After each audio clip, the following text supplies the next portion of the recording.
Welcome in. It's The Fade. I am Clay Travis. She is Kelly Stewart at Kelly in Vegas. All right off the top, I went 3-5 on my 8 bets for Wild Card Weekend, and some of them were just bad, like in the result.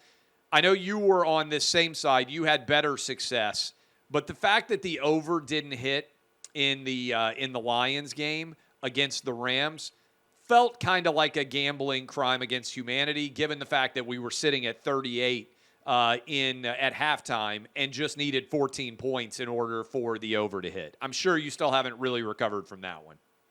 Clay, in the middle of the third quarter, I'm texting my gambling group chat, and I said, you know what?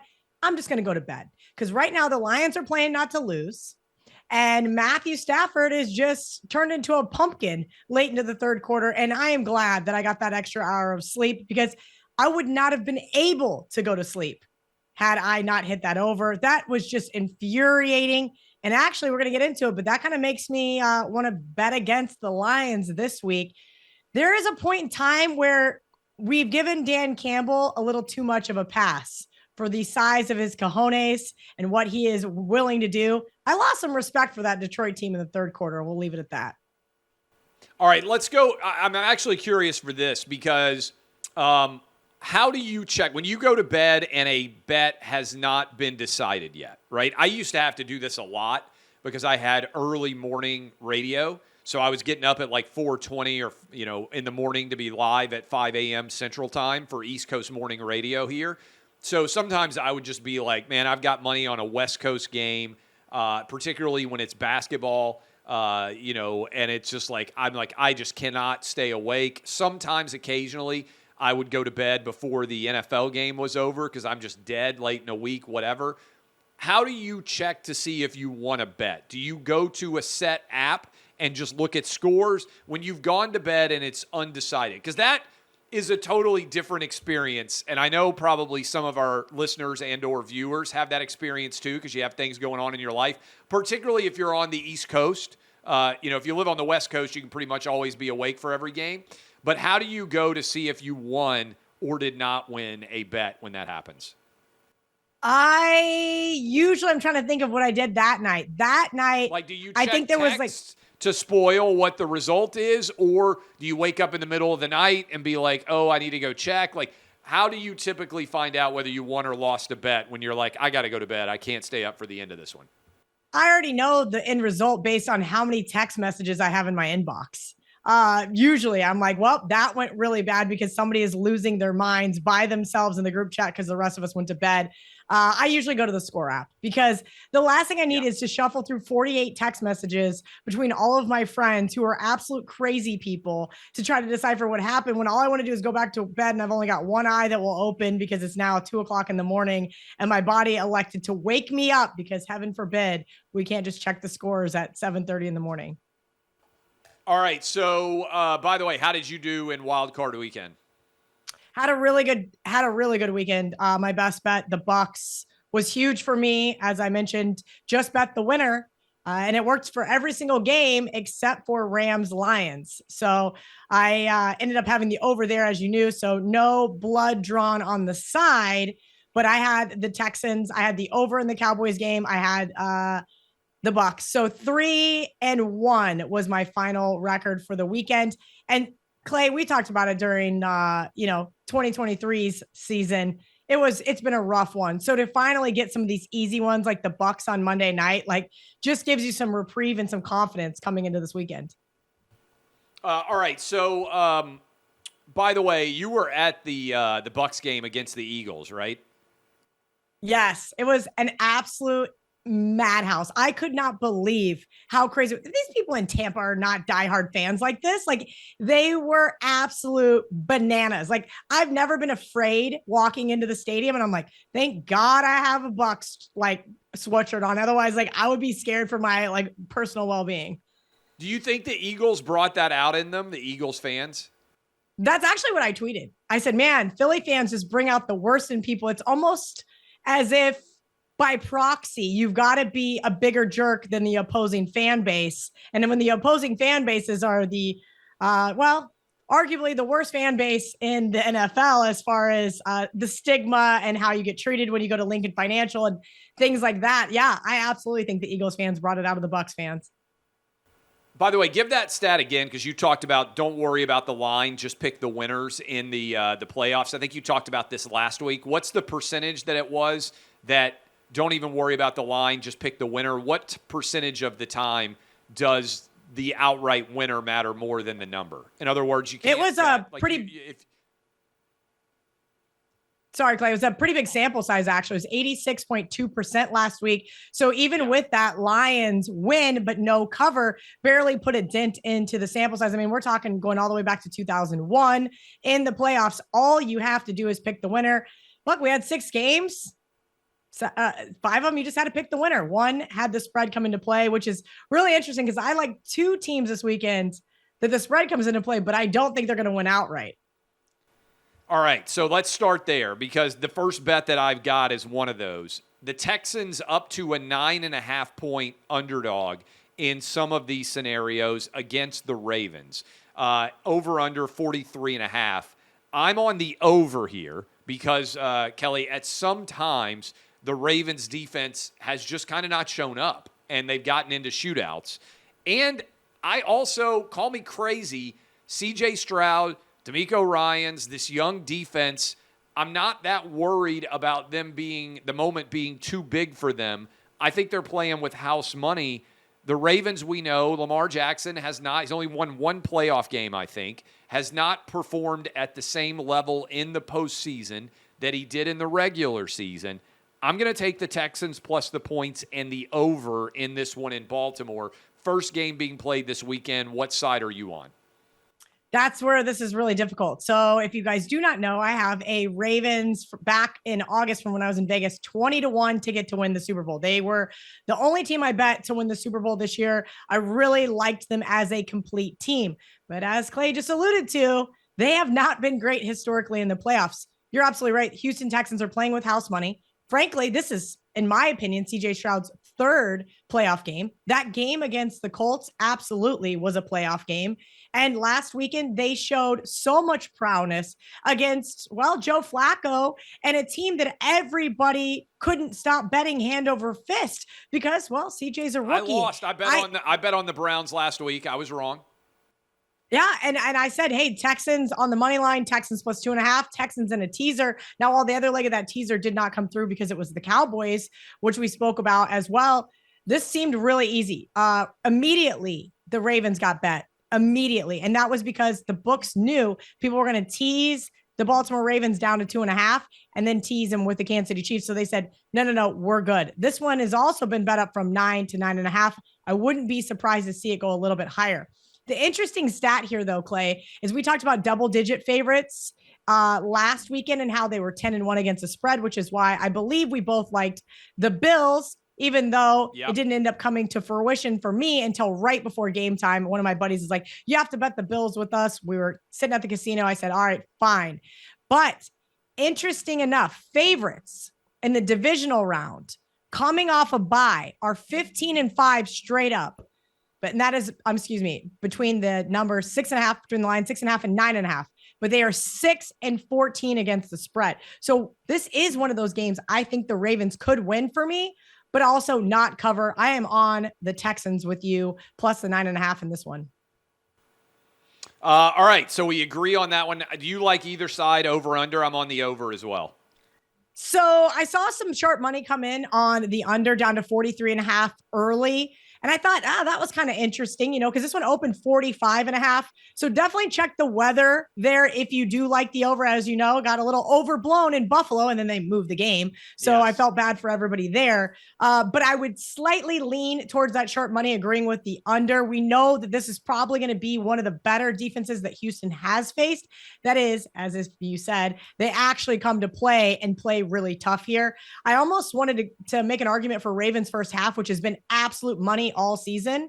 But Houston is also a great first half team. I like Houston to keep it within the number wire to wire here. I could easily see Baltimore winning by like a late field goal, our good friend Justin Tucker to keep my Super Bowl ticket alive. All right. Other game on Saturday, the other team coming off the bye, San Francisco 49ers, number 1 seed in the NFC. Packers pull off the big upset over the Cowboys. Sorry, Cowboy fans. The Niners are out to a 9.5 point favorite, depending on where you look. I know I said that I did not necessarily buy into the Ravens. I do buy into the 49ers. Kyle Shanahan is an incredible game planner. He's had 2 weeks to get ready. I feel like the 49ers are getting fortunate that they're getting the Packers. I know the Packers had to win a lot of games down the stretch, and Jordan Love has been playing better. They're still running, I think, Aaron Jones all over the Dallas Cowboys as we speak. But I like the 49ers to take down the Packers. I think they win by 2 touchdowns plus. This could get ugly, in my opinion. I like the 49ers minus the big points. What about you? Yeah, that's the only way I can look here too, Clay. Actually gave it out as a best bet on another show earlier today because this week is really tough. And normally the big chalk is not my forte. And I just mentioned to you the stat about teams that are laying between 6.5 and 9.5. But I think the outlier here is the 49ers. And I know we saw some early money come in on the Packers, and that is rightfully so. Jordan Love has been absolutely excellent in the second half of the season, right? He is producing at a high level for what he's been given. Aaron Jones, you mentioned, was running all over the Cowboys. He's been doing it for the 4th straight game there. Over 110 yards in 4 straight games. He had 3 touchdowns against the Cowboys.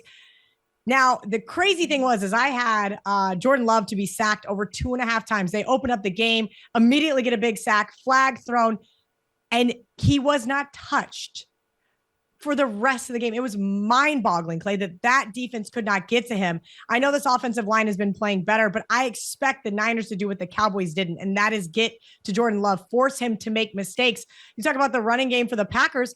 Do we just forget about Christian McCaffrey here? San Francisco led the NFL 74 run plays of 10 yards or more. And guess who can't stop the run? That's right, Joe Barry's defense. I know he got to save his job last week because, well, Dak Prescott does what he does during the playoffs. 2 pick sixes was absolutely insane. We're not going to see that with this Niners defense. I like the Niners to run away with this one.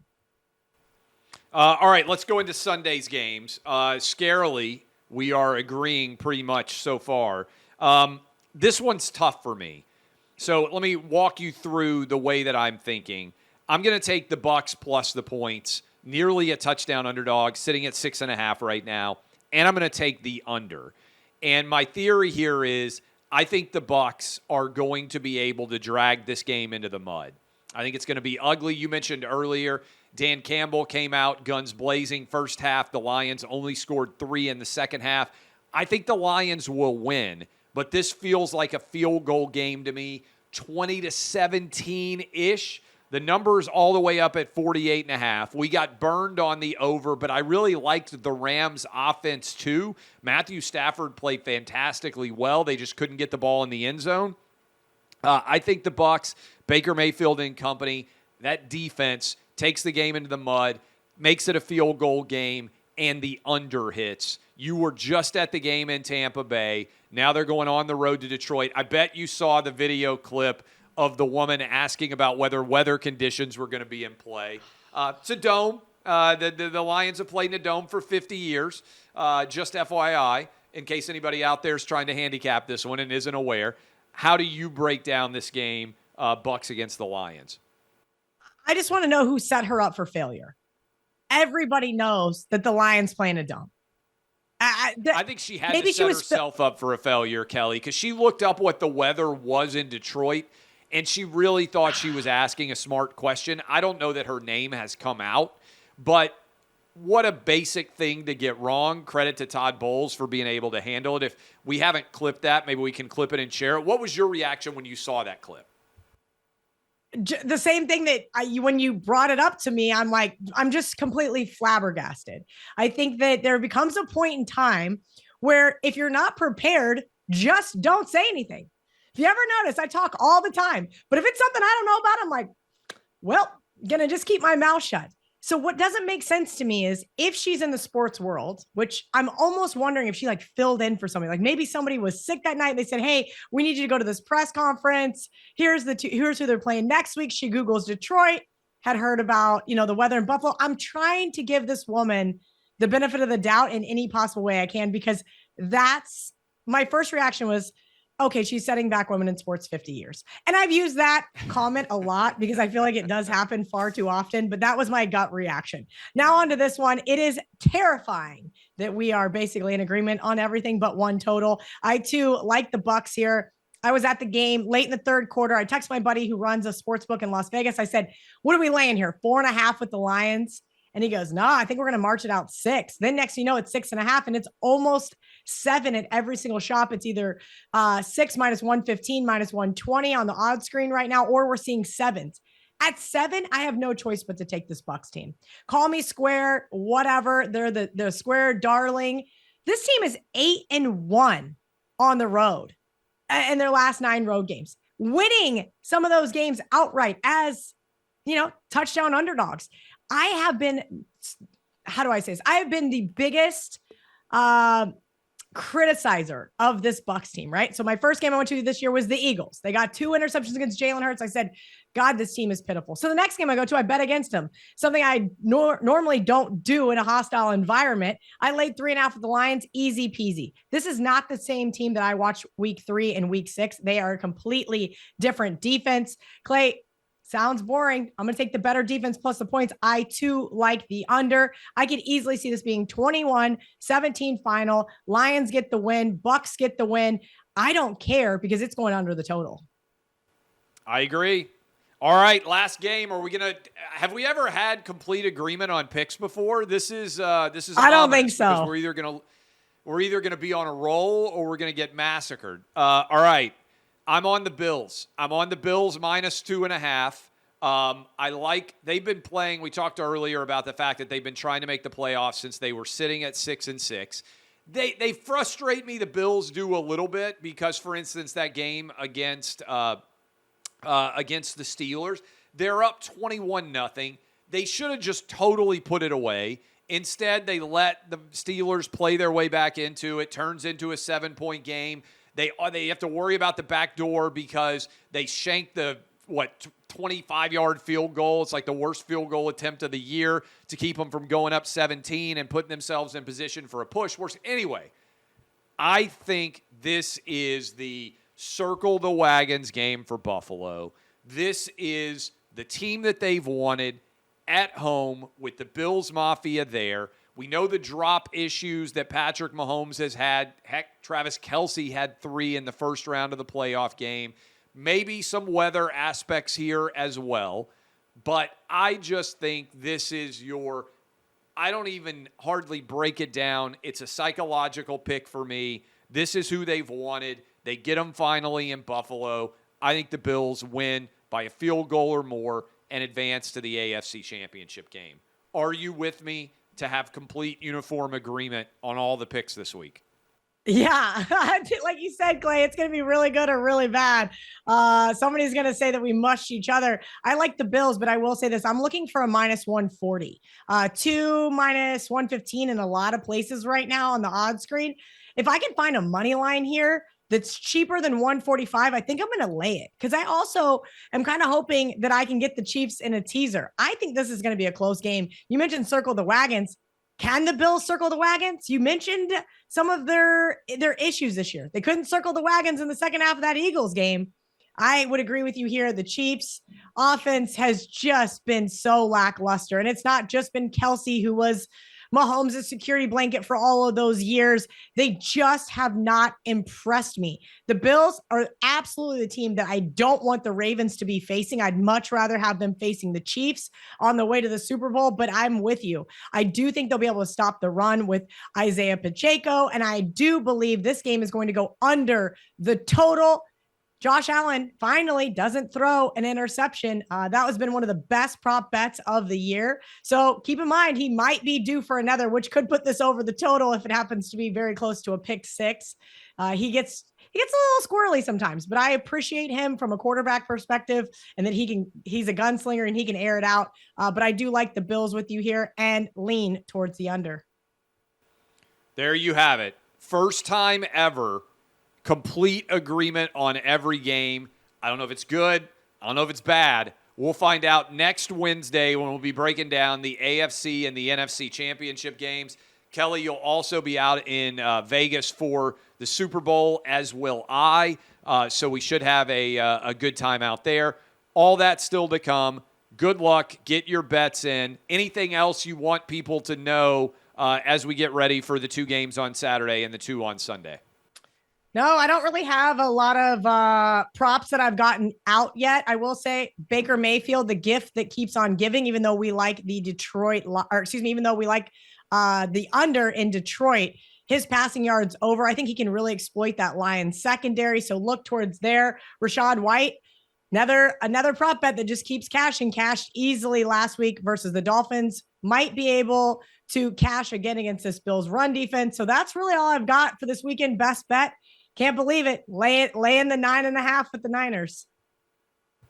She's Kelly Stewart at Kelly in Vegas. I'm Clay Travis. Get rich, kids. Get the bets in. We'll hopefully have a great weekend, and we'll see you back next Wednesday.